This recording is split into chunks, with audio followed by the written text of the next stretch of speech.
राधे राधे। आप सभी का राधे सख्य चैनल में स्वागत है। जैसे कि कार्तिक का ये पावन महीना चला रहा है और इसमें महात्म चल रहा है। पावन महीने की तो कार्तिक के महीने की तो हम महिमा का कोई गुणगान ही नहीं कर सकते। भगवान श्री हरि से बस प्रार्थना कर सकते कि आप सब लोग सुरक्षित हों, सुखी हों और अपने घर में ठीक प्रकार से हों। श्रीमन नारायण नारायण नारायण। बोलो कार्तिक महात्म की जय। 14वां अध्याय। 13 अध्याय तक की कथाओं को भक्ति पूर्वक सुनने के बाद महाराजा पृथु ने नारद जी से निवेदन किया, हे देव ऋषि, आप सर्व ज्ञाता हैं, मैं अज्ञानी हूँ। अब आप कृपा करके संतान वृद्धि व सुख संपत्ति देने वाले महाविद्या, महामाया, महामेधा, महास्मृति, महामोदा, महादेवी, महाईश्वरी व सर्व ईश्वरी ओही देवी की उत्पत्ति और इस व्रत कब और कैसे किया जाता है, इसके बारे में विस्तार पूर्वक बतलाइए।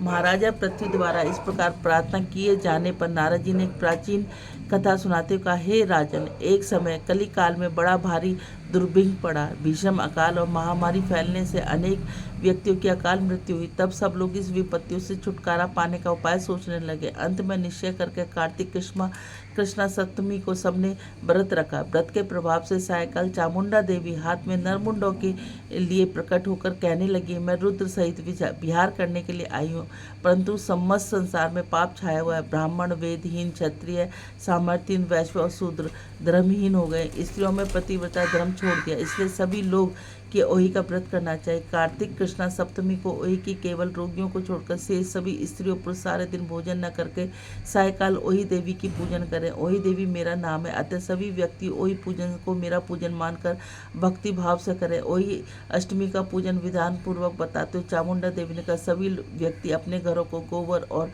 मिट्टी से लीप कर साफ करें, फिर काला, पीला, हरा तथा लाल इन 4 रंगों के द्वारा मेरी मूर्ति बनाए और स्वादिष्ट पकवान बनाकर मेरी पूजा करें। जब चामुंडा देवी कह रही तब एक धीवर की स्त्री बोली, माता, हम नीच लोगों का कर्तव्य भी बतलाई। तब देवी ने कहा, तुम लोग भी मेरे भक्त हो, सो सब लोग मेरा पूजन करके अपनी संतानों के पूजेंगे, तभी उनकी पूजा सफल होगी। मेरी पूजा के बाद कुमारिन तथा मालिन की पूजा होगी। इतना कहकर देवी अंतर्धान हो गई। सभी व्यक्तियों ने चामुंडा देवी के कथा अनुसार व्रत और पूजन किया, उनके संकट दूर हो गए। सारा संसार सुखपूर्वक रहने लगा। वही अष्टमी की कथा सुनाने के बाद राजा पृथु ने नारद जी से पूछा, हे ऋषिवर, महीनों में कार्तिक और तिथियों में एकादशी को सर्वश्रेष्ठ क्यों माना गया, कृपा करके बतलाई। तब नारद जी कहने, राजन, एक बार यही प्रश्न सत्यभामा जी ने कृष्ण भगवान से पूछा था।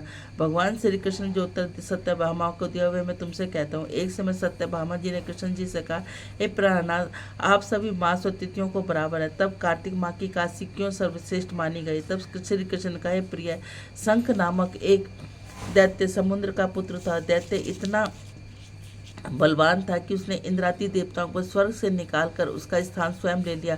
तब देवता उससे भयभीत होकर उसके अपने बाल बच्चों सहित पर्वत की कंदराओं में चले गए। वह दैत्य सोचने लगा, मैंने देवताओं का स्थान तो ले लिया, लेकिन वे जीते नहीं गए हैं। ऐसा प्रतीत होता है कि देवता वेद मंत्रों की बलशाली, अतः मुझे मंत्रों सहित वेदों का हरण कर लेना चाहिए। जब उसने ऐसा विचार किया तो वे डर के मारे समुद्र में जाकर छिप गए। ब्रह्मा आदि सब देवताओं ने के डर से वेद वहीन देखा तो सभी देवी देवता भगवान विष्णु की शरण में गए। शेष सैया पर भगवान को निंद्रा मगन होकर सभी देवता उसे जगाने के लिए स्तुति, भजन और कीर्तन और गायन आदि क्रिया करने लगे।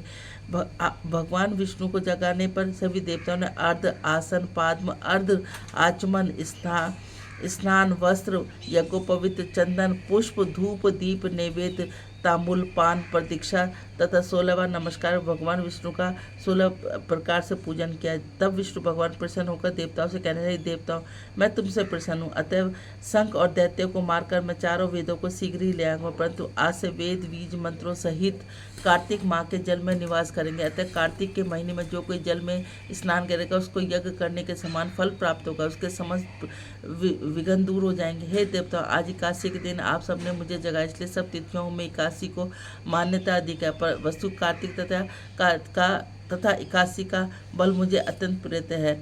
आगे की कथा सुनाते हैं नारद जी कहे, राजन, इतना कहकर भगवान मछली का रूप धारण करके विंध्याचल पर्वत पर निवास करे महर्षि कश्यप जी की अंजलि में आ गए।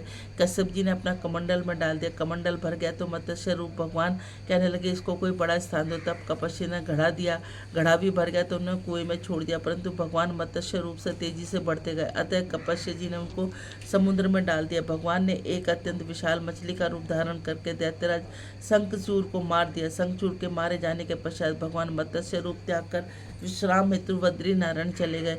बद्री नारायण में भगवान देवताओं से कहा, हमने शंखचूड़ को मार दिया, अतः ऋषि मुनि जाकर समुद्र के अंदर से वेदों को ढूंढे, तब देवताओं से प्रयाग में मेरा निवास रहेगा। तब ऋषियों ने अपने तपोबल द्वारा समुद्र से मंत्रों के 6 अंगों छंद, व्याकरण और कोश, वैदिक, ज्योतिष और स्मृति को ढूंढ निकाला है। जिस वेद का जो भाग मिला ऋषि को मिला तो वही भाग उसी ऋषि का माना जाता है। अतः समस्त ऋषि ब्रह्मादि देवताओं से प्रयाग आए और उन्होंने वहाँ पर अश्वमेध यज्ञ किया, इसलिए प्रयाग के तीर्थों को राजा कहा गया। प्रयागराज में स्नान, दान तथा यज्ञादि वालों को जन्म जन्मांतरों के पाप समूल नष्ट हो जाते हैं, वे मोक्ष के अधिकारी बन जाते हैं, इसमें कोई संदेह नहीं।